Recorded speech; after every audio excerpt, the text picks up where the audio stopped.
Hello, hello. Happy Tuesday. I hope that everyone had an incredible Mother's Day weekend. I know we did. We celebrated big time. George went to Georgia, Oconee Lake. So beautiful. I'd never been there before. I can't wait to go back. But we celebrated a wedding and then Mother's Day. All the babies were there. So that was really, really fun. All right. Here we are. We're joining in together tonight. We're going to talk about fear. I don't think anybody has it, right? Nobody ever has fear. All right. If you have fear, pretty much we go through it each and every day. If you've experienced some sort of fear, give me a thumbs up, give me a heart, just something. We're going to open up our hearts tonight and we're going to work on fear. Also, if you'd like to respond and just put a sentence in there or a couple words on what you feel like fear is causing in your life, I'd love to hear from that as well. You can also send me a private message and we can work it out. I've experienced a lot of fear. I've heard this over the years, false evidence appearing real. So fear does feel like it's really real. It feels like it's a big part of something that we're trying to work through, and it can paralyze us, and that can cause us to stop achieving everything that we want to achieve in life. I'm going through this major body transformation and workout, and today I was doing this new pulley routine, and I lost focus, and Dexter said, bring back that focus. I was thinking, can I really lift this much weight? So a kind of a fear set in. Those thoughts started running through my mind, and are those thoughts coming from? And I've learned throughout the years, many years of work on myself and reading, that I need to be very aware of what those thoughts are and pay attention to those, because they are false. But the vast majority of the time is just old programming. It's something that somebody said to myself, something I overheard, such as, hey, you're too old to be lifting that kind of weight. Who says that stuff? And why do we say it to ourselves? I just don't understand that, or where it's coming from. So I'm not going to take the class on it trying to figure it out. I'm just going to set in awareness and thoughts of, okay, I'm thinking that. I don't know why I'm thinking that. I'm not sure where that's come from. So that's false evidence. It appears real. But you know what? I can pull that down. I have a shirt on called Hope today because I'm hoping that we all get this. So I can pull that down. I absolutely have the strength to do it. And even if I can't do all of the 20 that he wants me to do, my gosh, do 5. At least do 5. Don't be afraid of it. Don't be afraid of it. So that was a big reason for the topic tonight. Also, I was at the Unleash the Power Within workshop back in November with Tony Robbins. If you ever have the opportunity to do that, it is a valuable workshop. A lot of breakthroughs go through there. And of course, we talked about fear. And Tony does a lot of work on himself and others while we're there on just releasing this fear, just letting it go. And so I'd love for all of you to write this down. Just one of the most valuable lessons that I've ever learned is let it go, because we don't want to keep asking ourselves, why am I fearful of this? What's going on? Instead, I find that if I just kind of open my heart, become aware that fear is there, that it's really not going to go anywhere unless I let it go, unless I take my focus off of that and back onto what I want. So I'm going to go through a couple things with you. I want to check back here. Hey, Katie Bevington, you're killing it out there. Hey, Patrice Garrison, good to see you. Hey, Teresa. Hello, Catherine. Welcome tonight. It is so great to have you all on. I hope I get to see some of you on the road. I'm taking off Thursday, actually Friday, and I'll be gone to the following Thursday. Yes, please take notes. I want you to share this video because you know what? This is the, hey, KK, this, boy, I tell you, let me tell you about Kay. 2 years of age, Kay would just stand there and all of her self, all 2 years old of her little body, and she would look you right at you, and she's like, she is fearless. This child was fearless, and I see that in Kennedy as well. You know, Kennedy was walking around the edge of near the pool, and he kept trying to go on the bigger edge, and we would pull him back. You know, but he could look over, and you could just see him looking out the side of his eyes, like, I'm just going to sneak over here. He didn't have any fear. We don't want him to lose that. But of course, you know, he is 2.5, so we want him to be safe, but yet we want him to experience life and to not feel anxious about life. And Kay is very instrumental in driving that home with him. But she's fearless. I mean, this child is she will stand her ground, and if she believes in something, she will go after it. Let's all start to decide, because it is the decision that we make every day, because fear holds us back from our dreams. Fear holds us back from being the real person that we are, which is strong, powerful individuals with big hearts, big dreams, big minds, and big visions. And fear can set in at any stage of the game of life and stop us in our tracks from accomplishing something. And you know, we can set in that fear for a day, we could set in that fear for 3 days, and we could set in that fear for 3 years and 30 years, 3 decades, if we're not careful. And then we wake up, we're ready, you know, to pass through, and we set in fear. And we go, why was I so fearful?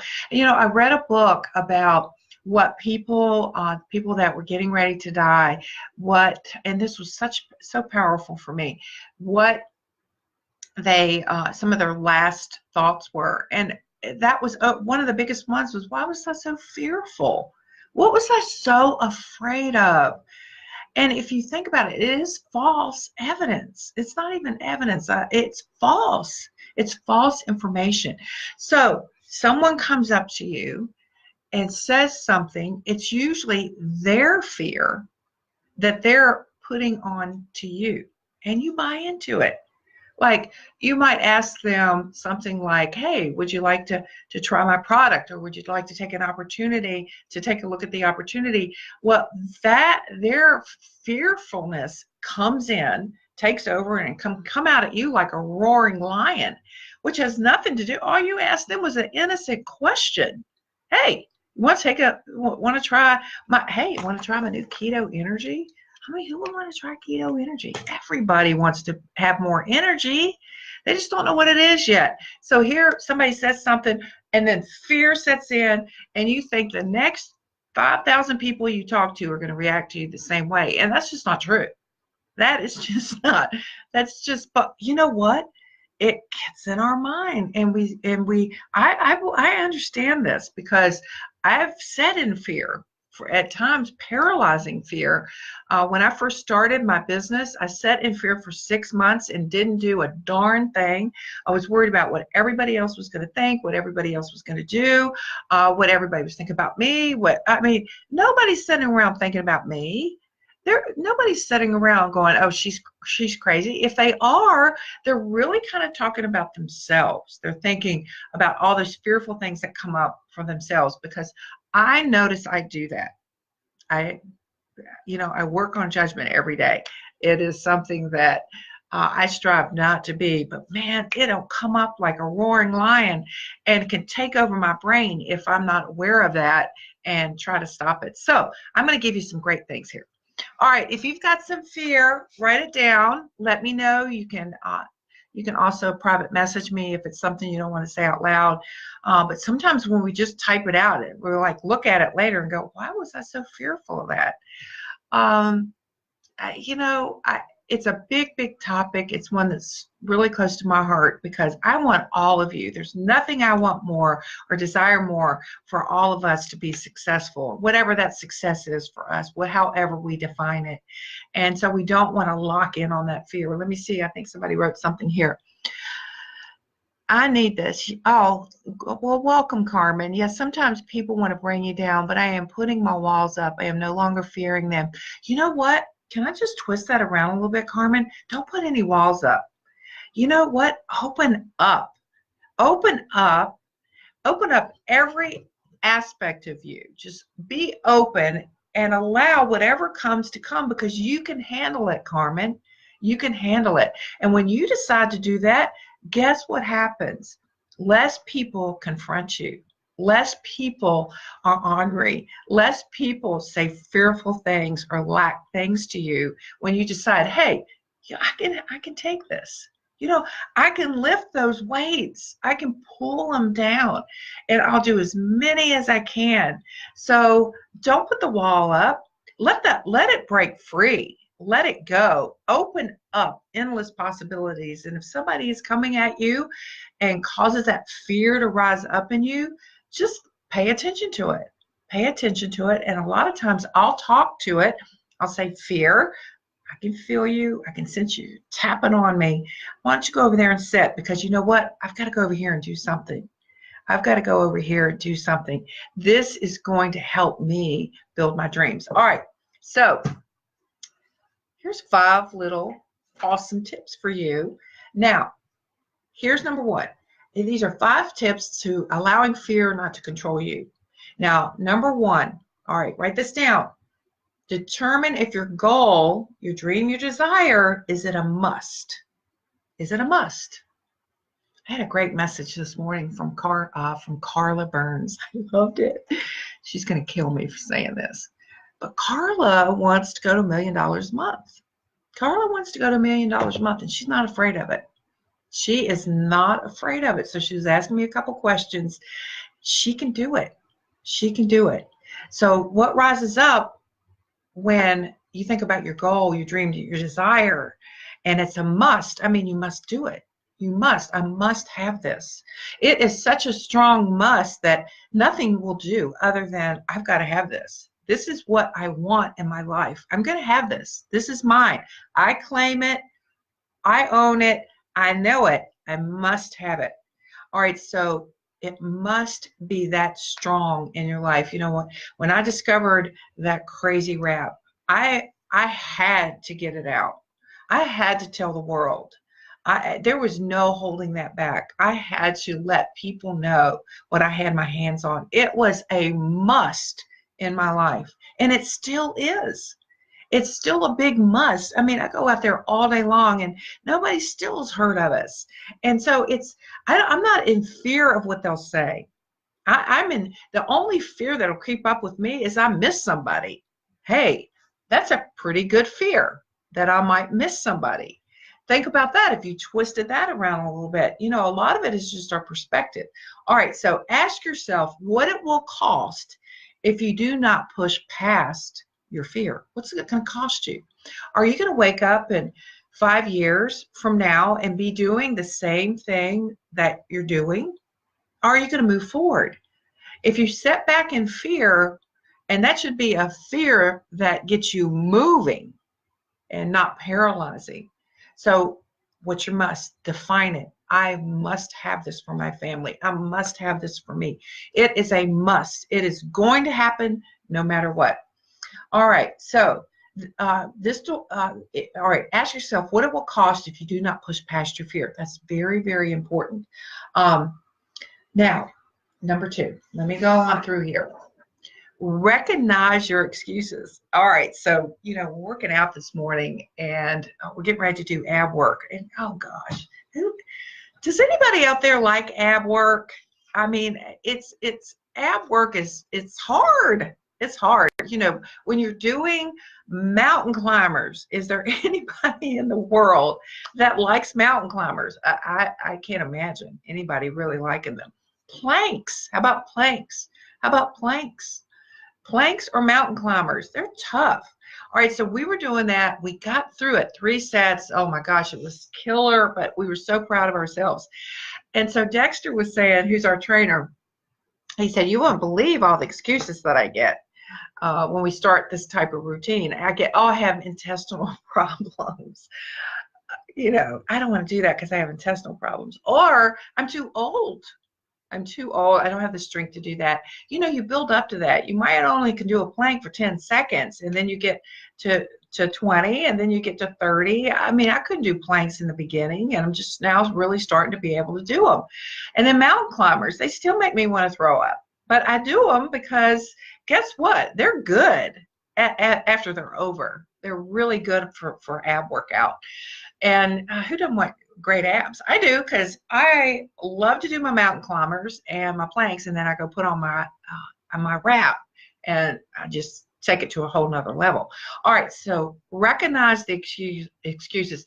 So what excuses are you coming up with as far as somebody just throw a couple out there?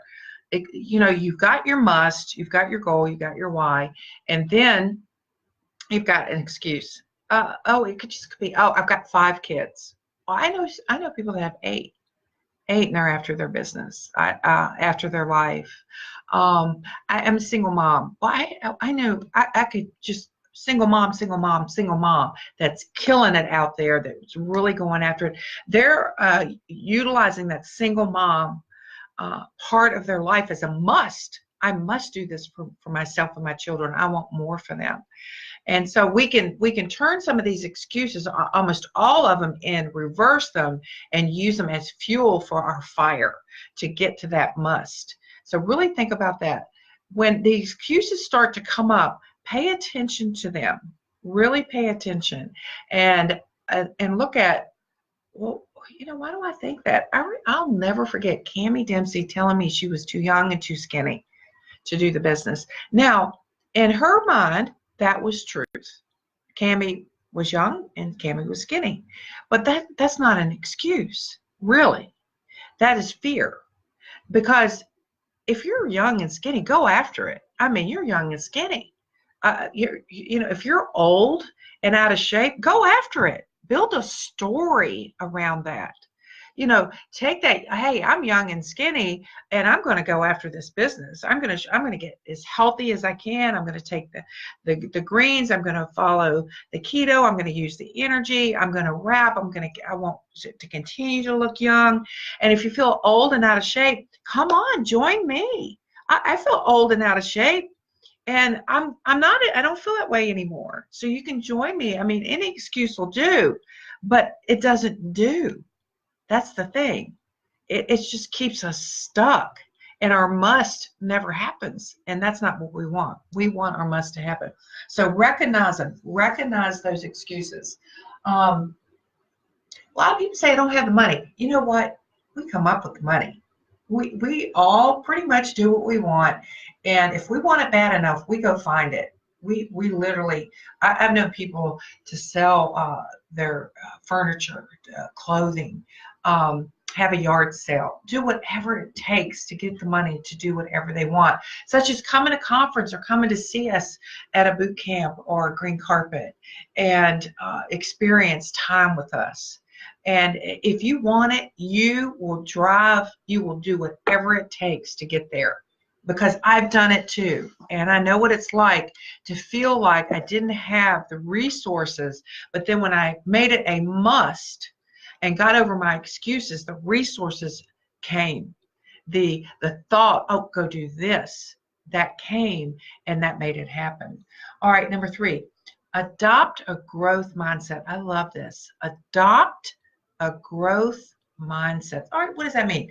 People often give up on what they want because they believe that reaching their goal is beyond their abilities. When you think about, like, all right, let's throw it out there. We want to lose, let's say 50 pounds, 10 pounds. To some people, it's like 50. To somebody else, 100 pounds is a lot. To some people, but 10 pounds can be just as daunting for others. And so you think that, well, it's just impossible. I've tried and tried. That's just it. You tried. It didn't become a must. It did not become a must. And then you threw in all those excuses. Well, I don't have time to cook right. I don't have time to work out. I've learned through my workout that if you can grab 10 minutes here and 10 minutes there, you can work out. You can get a workout in. You know, I saw a waitress. She waited on us a couple years ago. She had the most killer arms. I mean, her arms were off the charts. And I asked her, I said, hey, how'd you get those stellar arms? And she said, well, I really, work all the time. I'm a single mom. So I'll go home and I pick up cans and I just do this in between all the things that I'm doing. I just do this, doing this, doing this. And I just take those cans and I'm working any way that I can with the cans. I mean, seriously, her arms were off the charts. So she figured out a way to blend it into her life. Just like a lot of you have children at home, you're trying to figure out, okay, how can I blend in my business? How can I take moments of time, part-time, spare time moments and blend in my business? You just do it. You got 5 minutes over here, you get on the phone and you make a call, or you post something, and then you'll get distracted. So what you want when you get distracted is to come back in, bring yourself back in. Be aware that you just got distracted. It can happen really quickly. You can come right back in really quickly. So you can take those moments, those few moments here and those few moments there, and blend in so that when you go to bed at night, you feel good about your day. You're like, wow, I had a great day. I had 5 minutes over here. I had 10 minutes over here. I had 30 minutes here, and I could get some things done, and I feel really, really good about that. And a lot of us have this all or nothing mentality, which is, and if I don't have all of 3 hours, why bother? You know what? That's an excuse. That's all that is. That's just you telling you that you don't have time, which really you're living somewhere in fear of, can I really get this done? Am I really good at this? Is this really possible for me? So we want to go back perhaps a little bit and find out what's really, really holding us back, because it's more than just that. Well, how do I know this? Because those that are there where you want to be, they've done it. So it's not a guess. Can it happen? Absolutely, because we've got Mira. Mira is full-time employee, just killing it out there, just made triple. She's going after it, and she's just, stealing time, a little bit of time here, a little bit of time there, and getting it done because she has a must. She has a must, and she's let go of the excuses. Okay. 4. This is interesting. Something you went over. Pain brings valuable insight. Okay, write that down. Pain brings valuable insight. A lot of us try to avoid pain at all costs. We don't like to be rejected. Boy, nobody likes to fail. I know I don't. It's just none of us do. But that happens. I love Forrest Gump when he had that shirt that said SHIT happens. It does. It happens.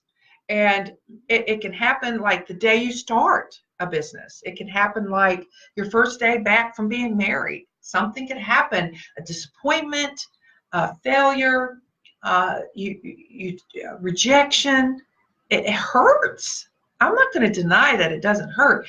It does, but it doesn't have to take you out.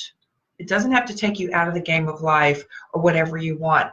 It can actually propel you and put you back in. I've talked about this before, but I made a phone call. I asked an attorney that I used to sell IBM computers to if he would take a look at my opportunity. This is back in the 90s.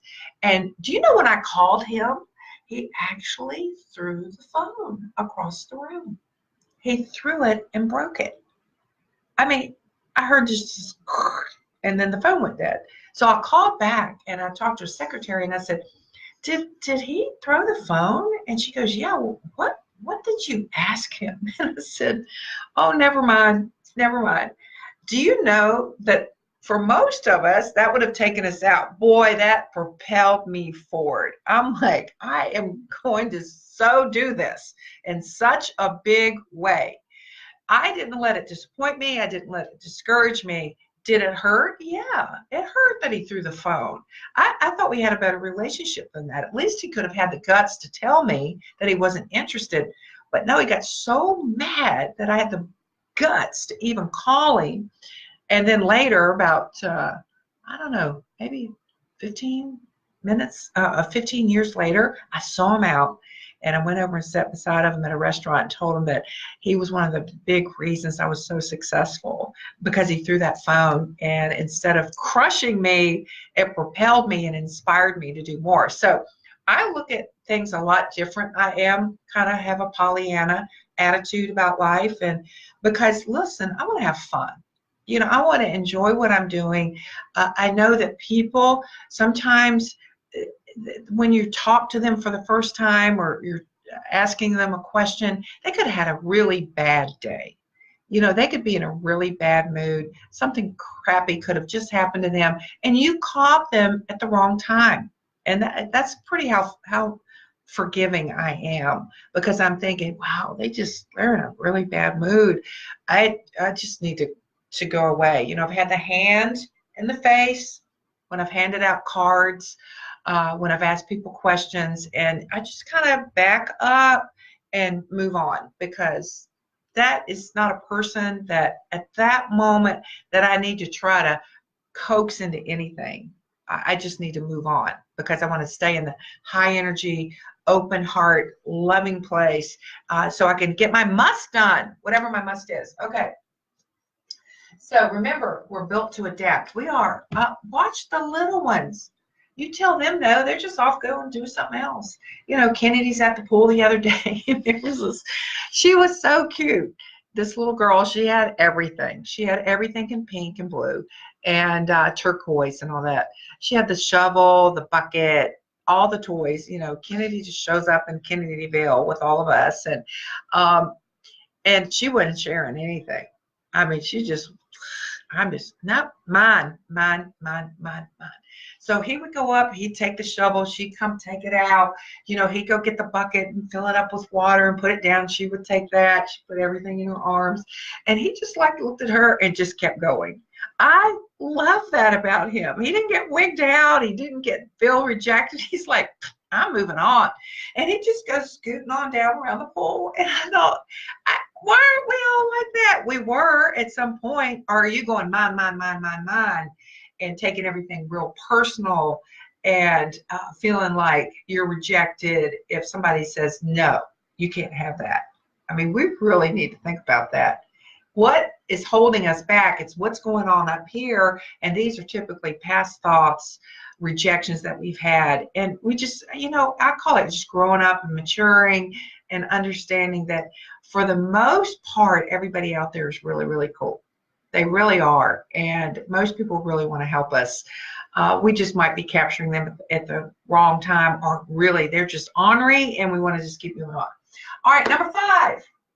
Know that failure is inevitable. Oh, I love this. All right. Why? Okay, you will fail. I have failed so many times at so many things, but I don't look at it that way. I look at it as, oh, that's not the way to do that. I need to, oh, that didn't work. Let's go do this. And so it wasn't failure. It was learning. But it's going to happen. I can't think of anybody. Go read biographies of famous people, and you will find that they failed and failed and failed and failed over and over again. But what it got them to was closer to the success. You know, every time someone says no to you, you're closer to that yes. If you go get 3 no's and shut down, it's over. If you shut down, it's over. It's absolutely over. When you could have gone to the 4th, and that could have been your yes, and that could have been somebody like Stephanie Dunn. I mean, think about it. That's how I view life. I'm like, oh, I'm going to keep going.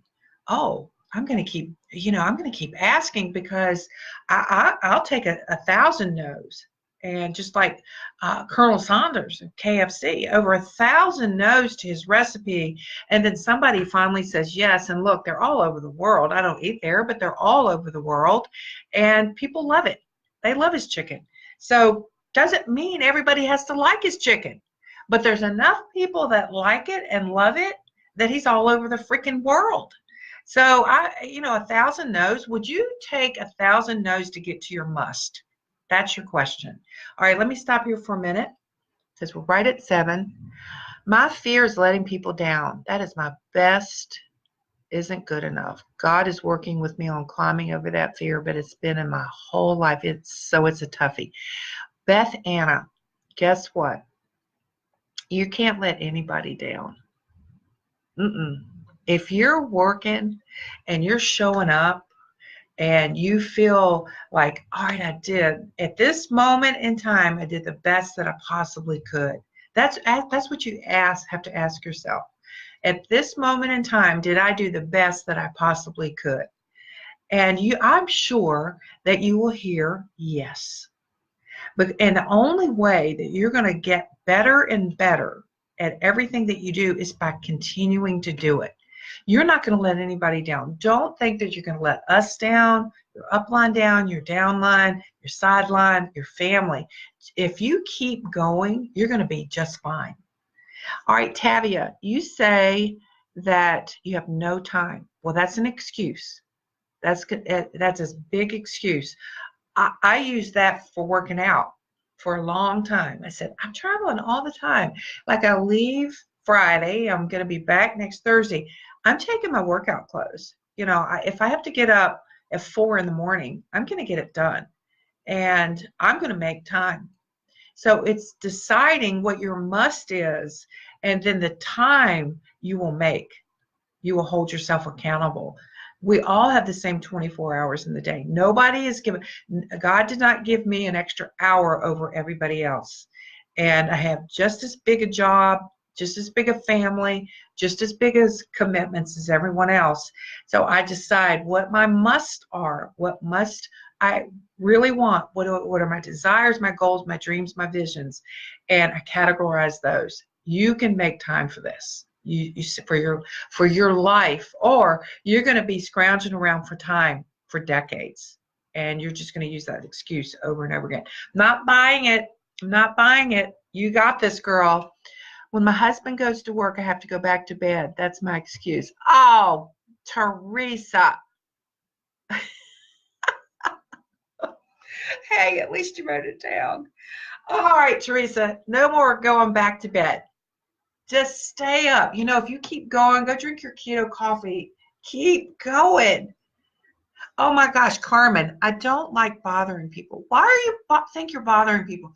Do you know that 43% of all women that have had children are leaving work?